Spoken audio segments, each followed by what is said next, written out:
할렐루야. 오늘 수요 저녁 예배 오신 성도님들을 주님의 이름으로 축복하고 또 환영합니다. 또 각자의 자리와 또 처소에서 우리 수요 저녁 예배에 참여하시는 모든 성도님들의 삶의 은혜와 평강이 넘치기를 원합니다.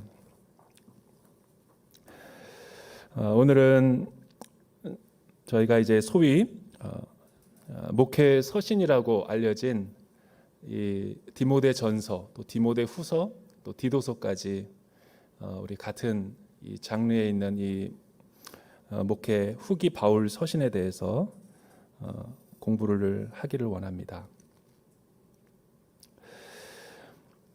이 디모데 전서는 수신자가 누구이고 또 발신자가 누구이고 또 이 목회 서신이 기록된 이 목회적인 배경과 상황이 어떠한가 이런 거를 우리가 조금 이해하고 이 본문의 맥락 속으로 들어갈 필요가 있죠. 일단은 이 목회 서신의 첫 번째, 이 목회 서신이란 말을 사용한 이 패스토럴 에피슬이라고 사용한 게 이제 사실은 얼마 되지 않습니다. 비교적 기독교 2000년 역사 가운데 그 이전에는 그냥 뭐 디모데전서 혹은 디모데 후서 이런 이름으로 알려졌지, 사적인 개인의 서신으로 알려졌지, 이 세 가지를 다 한꺼번에 모아가지고 목회 서신이란 이름으로 범주화를 시킨 사람이 폴 안토니라고 하는 17세기에 어떤 경건파에 속했던 이제 목사님이시죠. 그가 그렇게 칭한 뒤로 이 목회 서신은 그냥 목양 서신, 목회 서신이 아니라 목회 서신으로 일반적으로 우리가 통칭을 하게 됐죠. 그리고 우리가 이 목회 서신 가운데 이 첫 번째 우리 서신인 디모데 전서는 바울이 이 개인의 수신자인 디모데에게 편지한 내용의 기록을 갖고 있습니다. 디모데 후서도 물론 바울이 디모데에게 조금 후대에 기록된 서신이고, 디도는 또 디도 사도 바울의 제자였던 디도에게 개인적으로 쓴 편지가 디도서이죠. 그런데 생각해 보면 신약의 27권 내용 가운데 어떻게 이 개인의 서신이, 개인의 사적인 여러 가지 내용을 담은 서신이 이 우리가 보편적으로 알려져 있는 경전이라고 하는 이 성경 속에 편입되어 들어올 수 있었을까? 사실은 겉으로는 커버 스토리는 이 개인에게 보내는 1대1의 이렇게 수신자와 발신자의 관계이지만 이 깊은 내용을 들어가 보고 여기에 다루는 풍성한 이 목양의 내용을 들여다보면 사실은 디모데와 디도가 개인적인 서신임에도 불구하고 이 중요한 이 성경의 일부분으로 같이 허입을 했던 거죠. 이 디모데전서의 내용은 무엇입니까? 이 디모데전서는 사도행전 16장의 배경을 하고 있습니다. 이 16장은 바울이 선교행을 할 때 이 루스드라 이고니온이라고 하는 그 지역을 방문하고 선교를 할 때 안디옥 교회 파송을 받아가지고 일어난 여러 가지 이 정황들을 배경으로 하고 있죠. 그곳에 가서 복음도 열정적으로 전했지만 박해와 핍박이 일어나서 그는 사실은 옥에 투옥이 되고 엄청난 이 고난과 시련과 역경을 맞이하게 돼요. 그리고 옥에서 풀려난 뒤에 그는 또 이 에베소라고 하는 지역에 가서 또 고린도라고 하는 지역에 가서 복음을 전하고 에베소라고 하는 지역까지 또 가가지고 거기서 3년 동안 유하면서 정말 이 초대교회의 기초와 기반을 잘 닦았던 그런 역사적으로 그런 내용들을 우리 그 사도행전에서는 잘 나타내고 있죠. 그런데 또 에베소서에서 목회를 잘 하다가 하나님이 부르심이 있어서 그는 마게도냐라고 하는 지역으로 또 이동을 하려고 합니다. 그때 그와 신실한 동역자였고 또 영적인 친밀한 이 가족 관계였던 디모데를 갖다가 콜링해서 이 에베소서에서 목양을 잘 맡기도록 하고 그는 다른 선교의 베이스 캠프를 맡기 위해서 이동하는 모습을 보게 됩니다. 이 디모데전서 1장서부터 6장에는 어떤 내용이 있는가? 왜 무슨 목적과 배경을 가지고 기록이 되었는가? 특별히 오늘은 첫 시간인데 1장서부터 11절에 보면 왜 바울이 이 디모데전서를 또 목회 서신 전체를 썼는지 굉장히 그 서론적인 목표와 또 어떤 그 과정과 또 이 내용을 통해서 디모데와 또 그 교회 공동체가 깨달아야 될 내용이 무엇인지 결과를 목표와 과정과 결과를 아주 그냥 체계적으로 잘 함축적으로 드러내 있는 부분이기도 합니다. 먼저 어떤 내용들이 등장하는지 우리 같이 한번 살펴보기를 원합니다. 먼저 1절과 2절에 있는 내용이죠. 바울의 복음에 대해서 바울이 이렇게 소개를 합니다. 우리 같이 한번 읽어볼까요? 1절에서부터 2절 말씀 시작. 우리 구주 하나님과 우리의 소망이신 그리스도 예수의 명령을 따라 그리스도 예수의 사도가 된 바울은 믿음 안에서 참된 아들인 디모데에게 편지를 쓴다. 하나님 아버지와 그리스도 예수 우리 주께서 은혜와 긍휼과 평강을 내게 베푸시기를 빈다.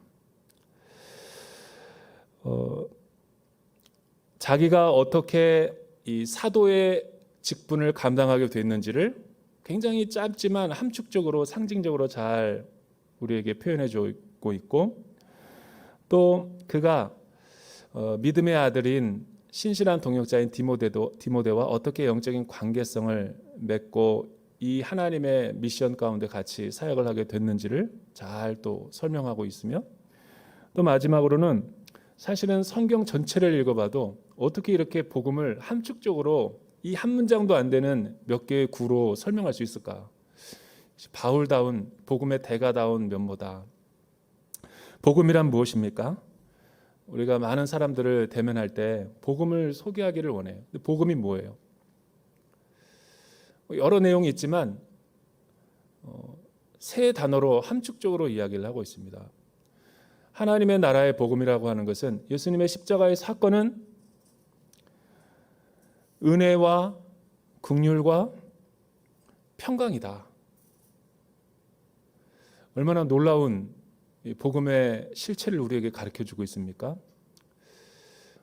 왜 우리는 은혜가 필요한 존재이고 또 왜 우리는 하나님의 긍휼과 자비하심이 필요하며 또 어떻게 우리는 이 세상에서 평안과 기쁨과 행복한 삶을 살아갈 수 있는가? 그거를 바울은 디모데에게 깨닫게 해주고 가르쳐주기를 원했던 거죠. 이 디모데는 어떤 인물입니까? 이 디모데는 성경에 보면 굉장히 특이한 인물로 우리에게 소개되어 있어요. 아버지는 이방인이면서 또 어머니는 사도행전 16장의 배경에 보면 아버지는 이방인이고 어머니는 유대계의 어머니이세요. 그리고 그의 외할머니도 이 로이스라고 하는 아주 신실하고 경건했던 유대교에 속했던 인물이었던 것 같아요. 그러나 그가 결혼을 하고 혼혈인이긴 했어도 그의 어머니가 이제 모계 중심에 따르는 그 모계법에 따라서 그는 이 디모데를 데리고 예루살렘에 올라가서 할례를 받고 많은 예루살렘의 그 영적 지도자들에게 그를 천거하고 소개하는 장면이 나오죠.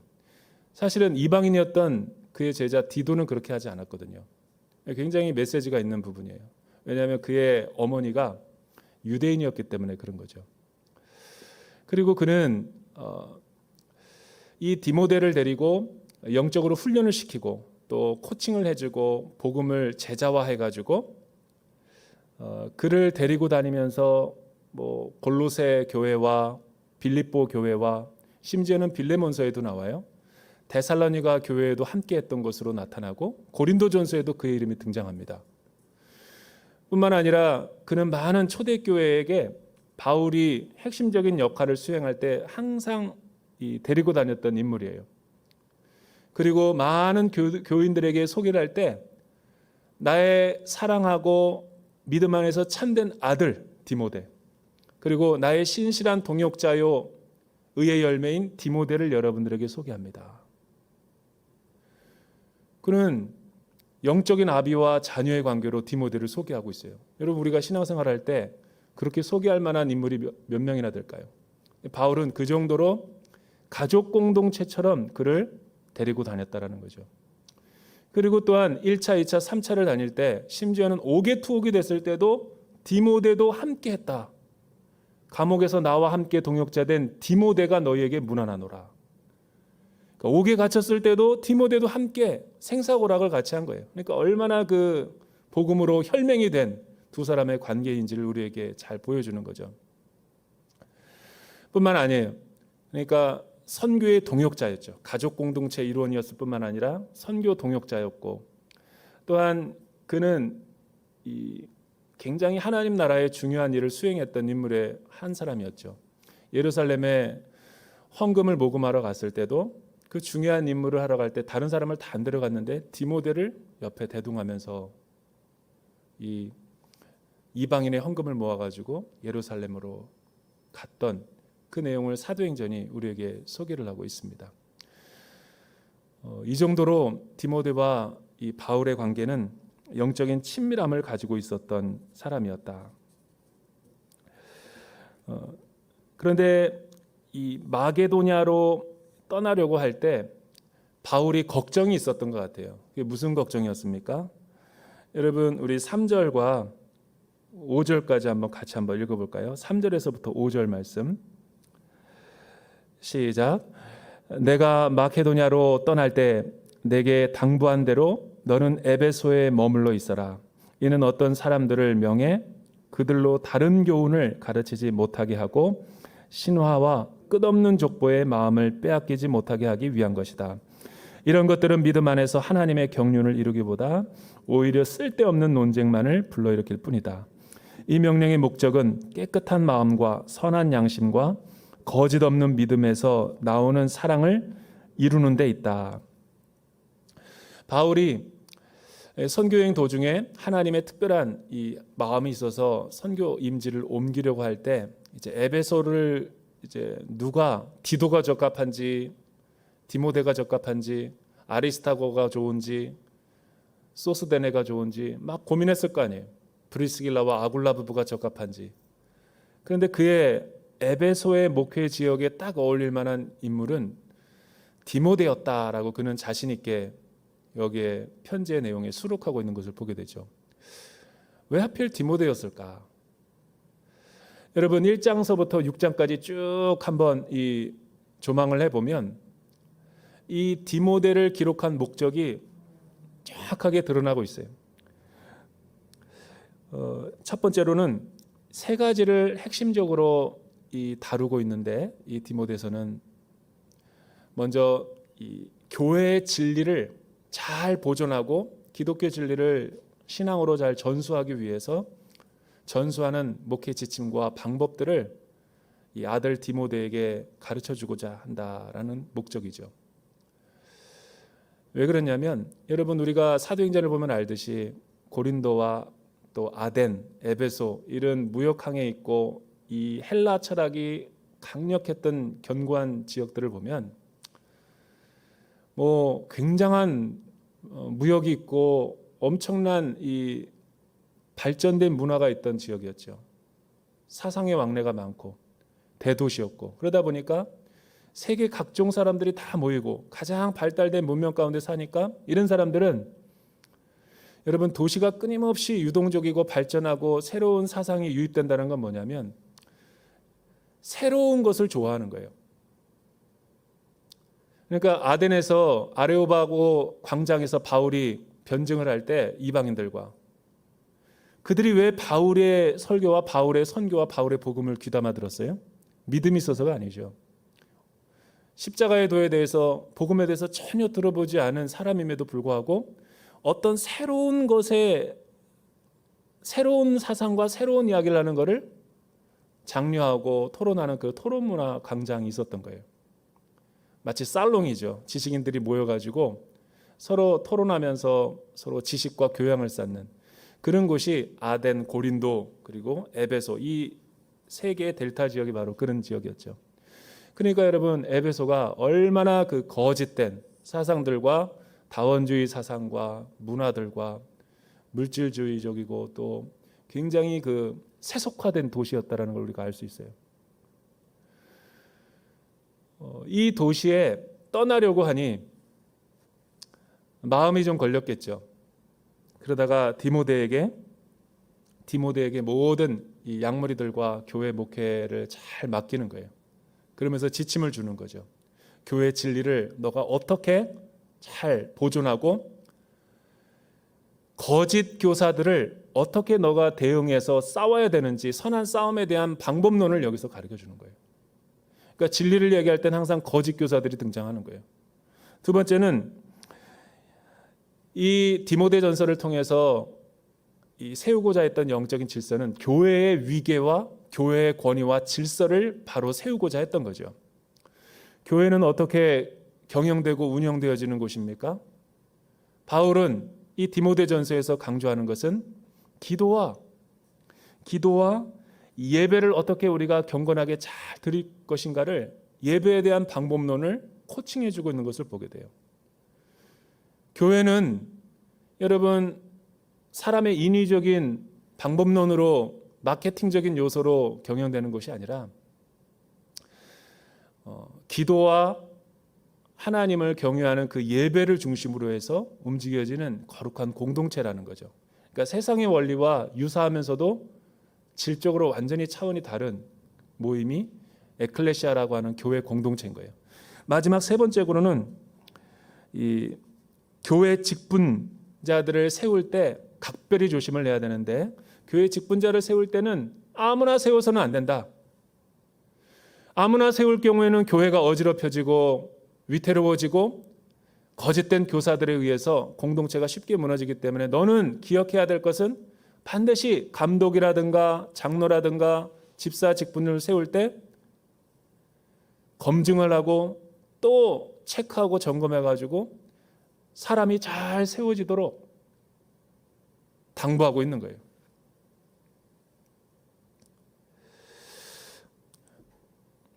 왜 바울이 이렇게 권면을 하고 있을까요? 실제로 오늘 우리가 읽은 그 3절서부터 5절 말씀에 보면 이 마게도냐로 떠나면서 에베소라는 지역에 왜 디모데가 적합한가 하면 디모데는 어린 나이에 에베소의 목회를 맡게 됐어요.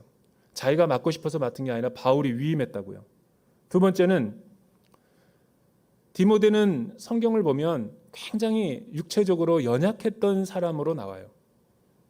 어리고 건강이 매우 안 좋고, 그러니까 비유가 상할 때 장이 안 좋으니까 포도주를 조금씩 먹으라 그러고, 너무 어린 나머지 사람들이 담당 목사로 여겨주지 않으니까 바울이 있었을 때는 목회에 잘 순종하다가도 어린 디모데가 있으니까 무시하고 그의 말하는 연소함으로 가볍게 여기는 사람들이 생긴 거예요.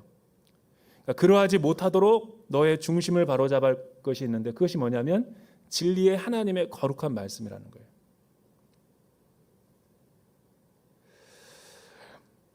그런데 디모데가 다른 어떤 동역자들보다도 가장 훌륭했던 점이 딱 하나가 있었어요.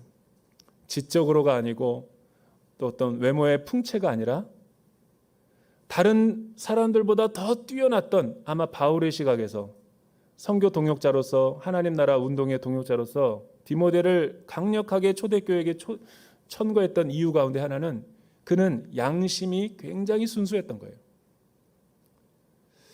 여기서 우리는 중요한 영적인 통찰력을 얻을 수 있어요.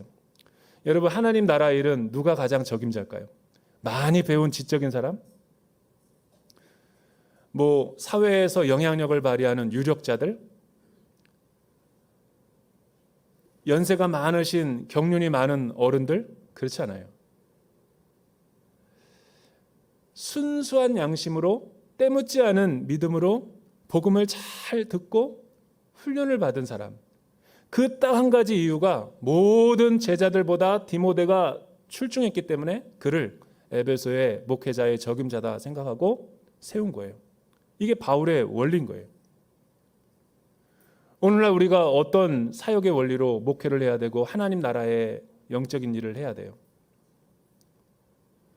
디모데는 늘 연약해서 하나님 앞에 기도하는 영성을 가졌던 사람일 거예요.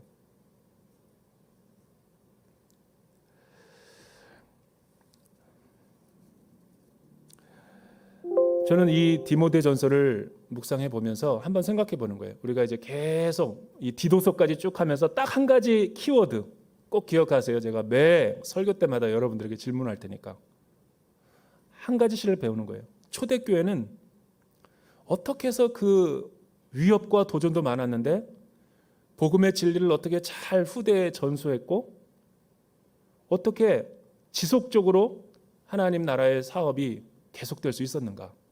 그건 초대교회 영성 때문에 가능했던 거예요. 무슨 영성? 영성은 다른 말로 하면 경건이거든요.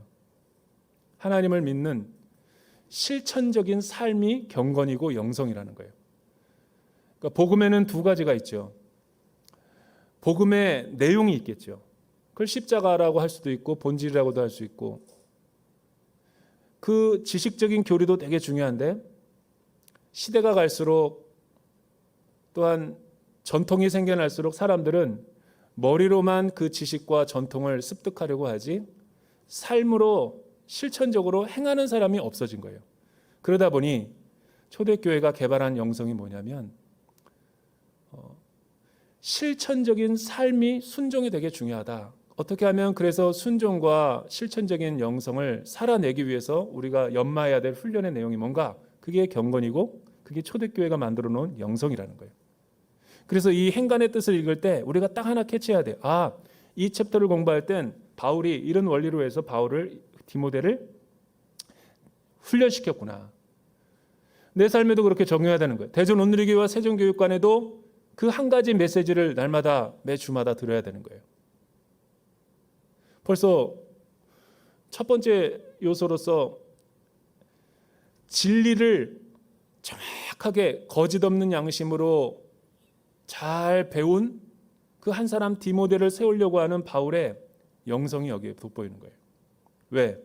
이 당시는 너무나 많은 에베소 지역에는 거짓된 사상들과 또한 너무나 새로운 사상들이 유입되고 있어가지고 초대교회가 풍전등화의 위기 가운데 있었던 거예요. 게다가 바울은 또 다른 곳으로 선교지를 베이스 캠프를 개척해야 됐기 때문에 누군가를 세워야 됐었고 이 디모데 전후서와 디도서를 보면 이 당시 초대교회에 있었던 그 이단들이 실체가 무엇이었는가? 여러 가지가 있더라고요. 유대교에서 나온 아직도 유대교에서 개종하지 않고 유대교에 있는 사람으로서 바울을 미워하고 바울을 대적하고 또 바울이 세우려고 했던 초대교회를 핍박했던 그런 유대교, 극단주의자들의 유대교가 있었어요. 그들은 아주 어떤 이슬람 극단주의 테러리스트들 이상만큼 굉장히 과격분자였죠. 실제로 그래요. 그러니까 바울이 여러분 사도행전 선교 여행할 때 그래서 막 투옥되고 감옥에서 나오기를 기다렸다가 테러하기 위해서 막 엿보고 있었던 사람들이 굉장히 많이 등장하잖아요. 늘 생명의 위협을 당했던 바울이었잖아요. 그게 유대교예요. 유대교. 극단주의적인 유대교들. 왜냐하면 그들을 살해하는 게 하나님의 선교요 영광이기 때문에. 오늘날 여러분들이 이스라엘을 가면 복음을 전도하면 극단주의적인 유대교들이 테러를 합니다. 그 영화의 내용이 회복 아니에요. 오늘날도 그래요. 그래서 전단지를 나눠줄 때 굉장히 두려워요. 어디서 폭탄이 터질지 몰라요. 심지어는 딜리버리 배달을 하면서 그 배달 안에다가 폭탄을 위장해가지고 기독교의 가정교회들을 폭파시키는 일이 있어요. 지금도 그런 과격분자가 있다고요. 그러니까 이 당시는 얼마나 극우 세력이 강력했어요.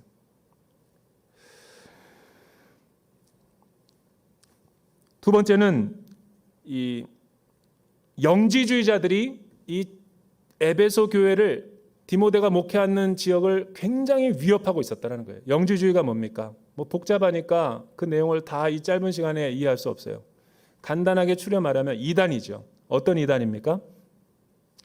기독교의 정통은 거의 없고 그냥 자기의 어떤 신념이라든가 신조를 다 가감해가지고 짜집게 해가지고 만들어 놓은 어떤 특수 종교죠. 사이비 집단 같은.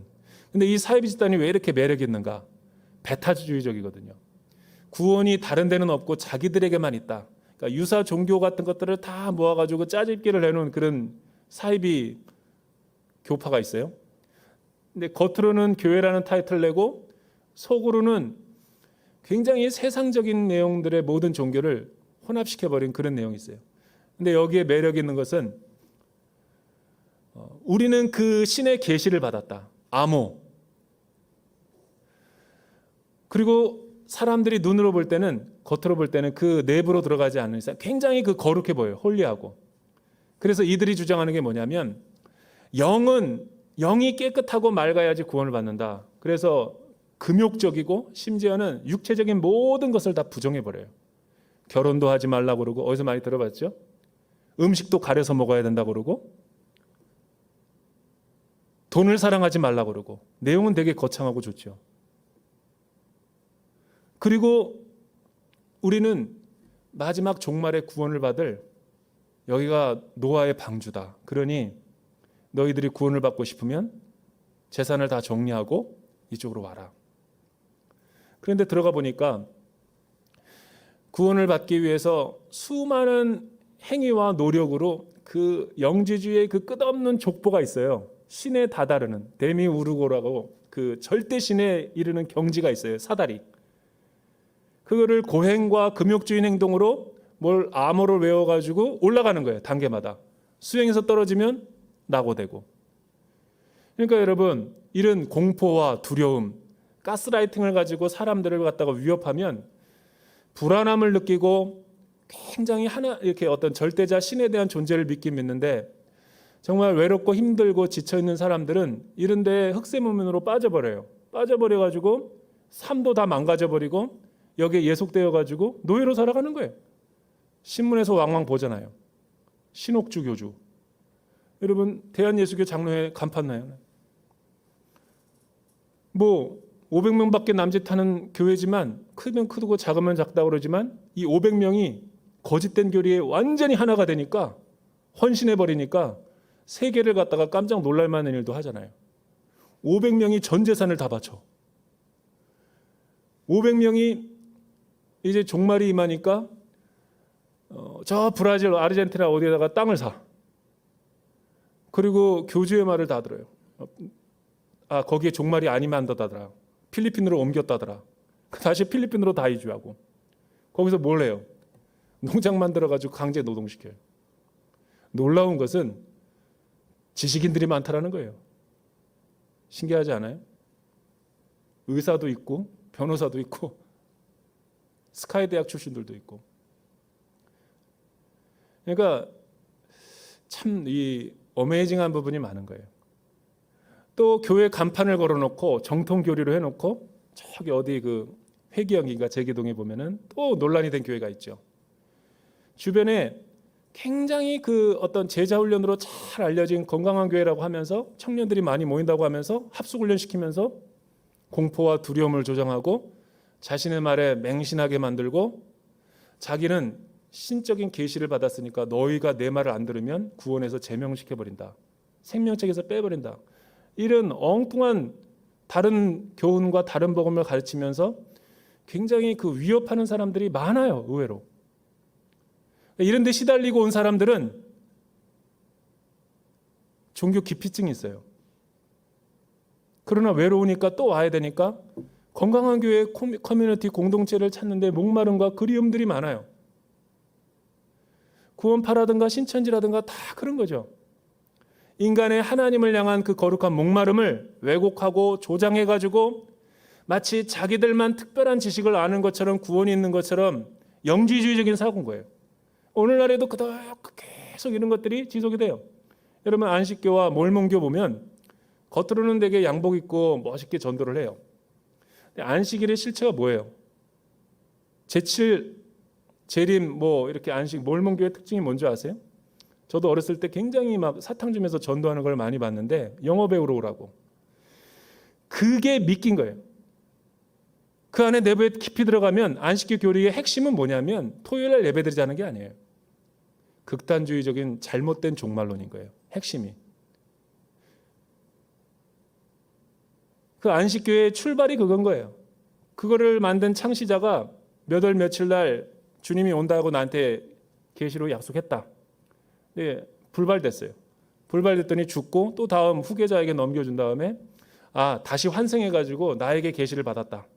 놀라운 것은 이런 이야기를 들으면 생각해보고 뭐가 잘못됐는가 따져볼 생각을 안 해요. 안식교와 몰몬교는 점점 늘어나. 여러분 유튜브에 보다가 뭔가가 좀 종말론적인 색채가 너무 지나치다. 개신교와 다르게 100% 안식교예요. 제가 검증하고 왔어요. 놀랍지 않아요? 안식교라고 나오지 않아요. 기성교의 종말론을 다 부정해버리는 거죠. 그러니 바울이 마게도냐로 떠날 때 불안했겠어요? 안 불안했겠어요? 엄청 불안했죠. 왜? 체력도 약해, 어려.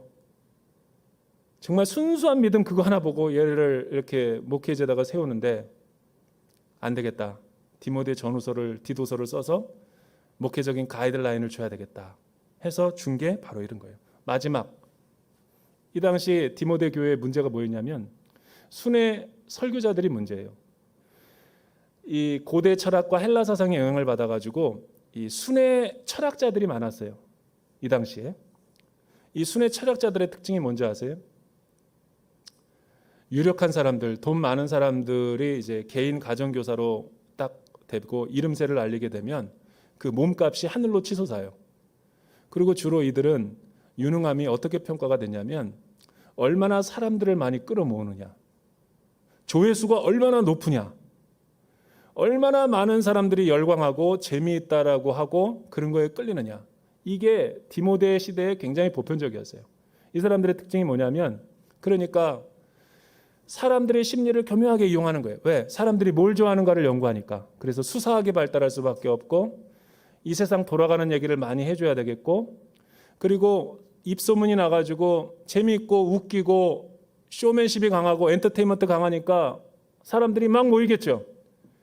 그러니까 그 세미나와 그 심포지엄을 한 것은 다 돈인 거예요.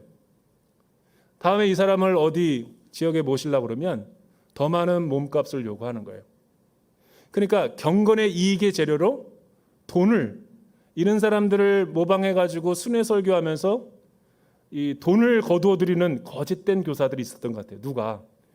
유대교인 사람도 있었고 또한 영지주의자들도 있었고 돈을 좋아하는, 겉으로는 이 설교자지만 선교사지만 선교를 빙자하고 설교를 빙자해가지고 돈을 끌어모으려는 TV의 유명한 스타 강사들, 이런 거를 배격하고 조심하라는 거예요.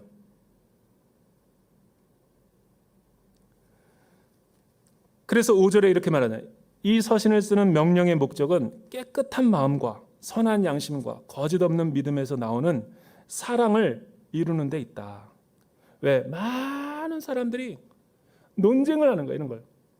사람들이 많이 모인다는 이름으로 논쟁을 하고 이런 걸 좋아해가지고 말만 무성하지 이 복음을 말씀대로 순종하며 살아내는 사람이 없는 거예요. 그러니 여러분 초대교회가 얼마나 심각한 위기 가운데 빠졌겠어요.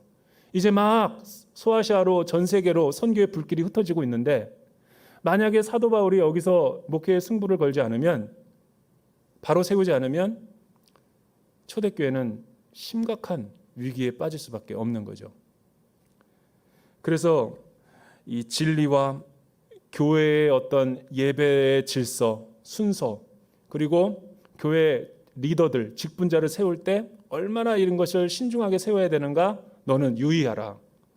바울이 디모데에게 가르친 목회적인 지침인 거예요. 이 말은 오늘날 저와 여러분들이 살아가는데도 그대로 통용되는 진리인 거예요. 그런데 저는 이 말씀을 묵상하다가 가짜와 그 진짜를 구분하고 또 이단들을 구분하는 것은 목회자들만의 소임이 아니에요.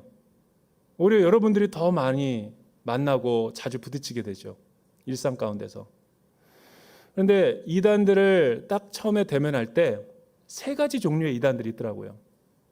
첫째는 누가 봐도 이거는 거짓이야 라고 뻔한 사이비 집단이 있어요. 누가 봐도 뻔해요. 우리 조금만 한두 번만 주일날 출석해도 이게 이단인가 아닌가 느낌으로 아는 거죠. 그런 거를 사이비는 거짓이란 말이에요. 거짓. 그러니까 이단 중에서도 가장 이 낮은 급이죠.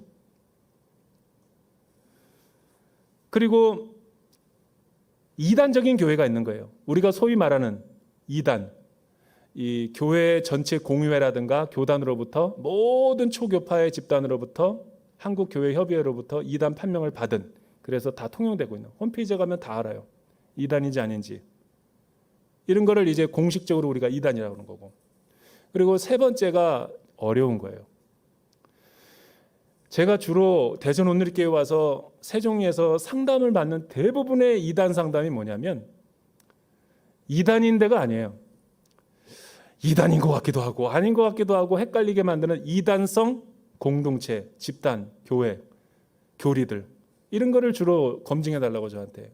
우리의 자녀가 여기에 지금 빠졌는데, 우리 조카가 빠졌는데, 우리 남편이 지금 이상한 데로 가는데 이게 진짜인지 아닌지를 한번 확인해 보고 제가 수소문해 가지고 확인해 주는 경우도 굉장히 많이 있었어요.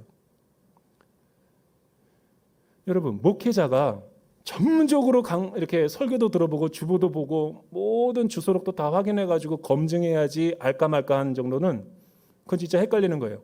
평신도들은 다 넘어간다고요. 그리고 설교 내용도 봐도 거의 90% 이상은 우리랑 다를 게 없어요. 그런데 10%, 이 사람들의 특징이 뭐냐면 주로 종말론을 많이 다뤄요. 종말론 가운데서도 계시록을 많이 다뤄. 왜 계시록을 좋아할까요? 계시록은 누가 해석해도 정확한 해석을 내기가 힘들거든요. 거기서 비유를 끌어내고 뭐를 끌어내고 나중에 보면은 자기가 백마탄 왕자라고 그러고, 비유에 12단계가 있는데 막 여기 서로 경쟁해가지고 막 열심을 내게 한 다음에, 왜? 우리의 마음 가운데는 율법주의적인 본성이 있잖아요. 이 노력에 의해서, 열심에 의해서 하나님의 상급을 받고자 하는 그런 거를 교묘하게 이용하다 보니까 엄청난 헌신도와 교회 충성도를 보입니다. 우리 개신교랑은 정반대죠. 카페에 가자 그러면 쉽게 가는데 기도하자 그러면 하나도 안 모이고, 수요예배 와서 하나님의 말씀 묵상하자 거의 안 도와요. 근데 이들은 가면은 별것도 아닌데 비밀번호 패스워드까지 잠궈놓고 회원증 없으면, 멤버십 없으면 못 들어와요. 신천지는. 그리고 시험을 봐요. 주민등록증을 제출하게. 믿음저주와 다 제출해요. 떨어뜨려요. 그러니까 이런 모든 것들을 이 이단인 거는 명확한데 이단성이 있는 집단들은 이게 쉽게 해석이 안 된다는 거예요. 대부분의 많이 잘못되는 경우는 이단성 있는데 빠져가지고 신앙을 낭비하고 돌아오는 사람들이 많은 거예요. 이단성이 있는 사람들을 우리가 이 초대교회에서도 발견하는 거예요. 그 사람들이 누구냐면 초대교회에 속하기는 속했어요. 우리처럼 예배를 드려요. 공동체 안에서. 그런데 앉아있기만 성도지 머릿속으로 마음속으로는 딴 생각하고 있는 거야. 누구처럼? 이단성의 생각을 하고 있는 거예요. 이 사람들이 누구냐? 지금 디모데가 그거를 이야기하는 거예요. 예수 그리스도의 십자가와 복음을 부인하진 않아요. 하나님 나라도 믿어요. 그런데 바울이 가르쳐준 복음은 뭔가가 부족하다. 그러니 우리 유대교에서 배웠던 모세의 율법과 할례와 여러 그 외적인 절기 같은 것들을 지켜서 공로사상과 행위를 조금 첨가해야 된다. 그러니까 이들의 핵심은 뭐예요?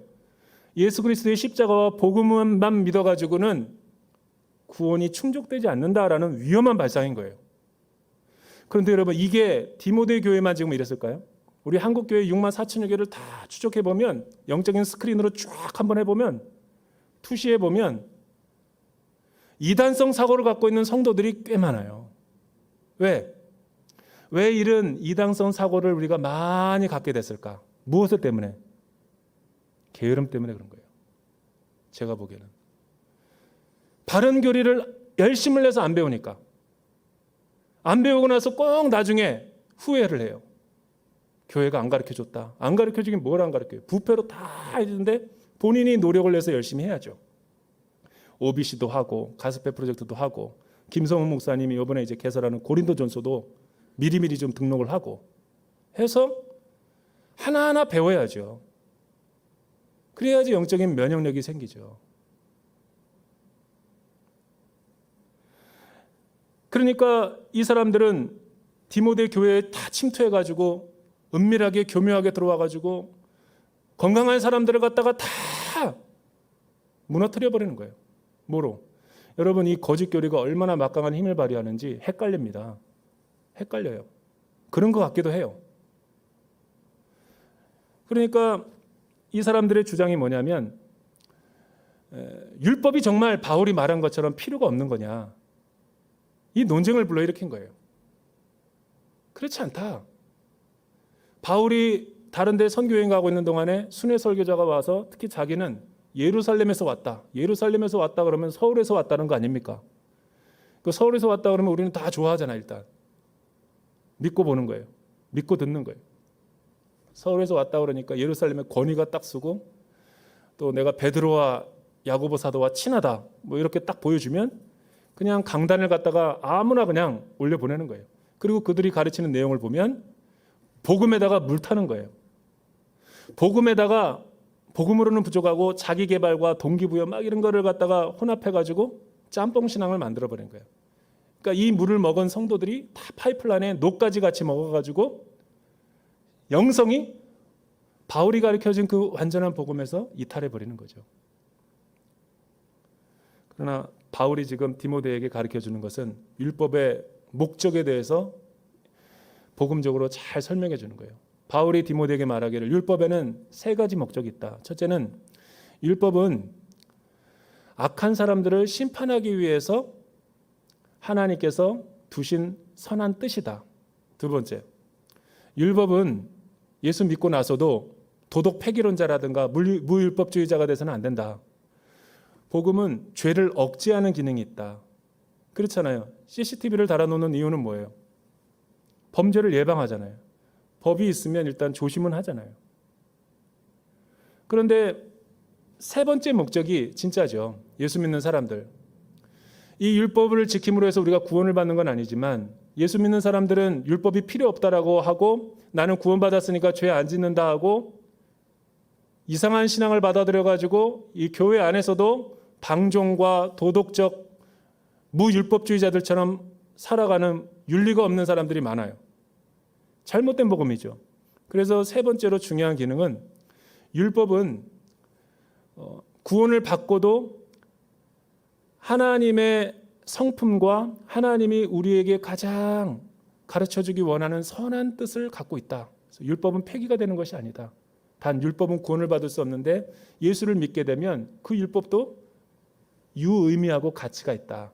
그러니 너는 이거를 목회를 하면서 혼란한 성도들에게 바로잡아 교정을 해라.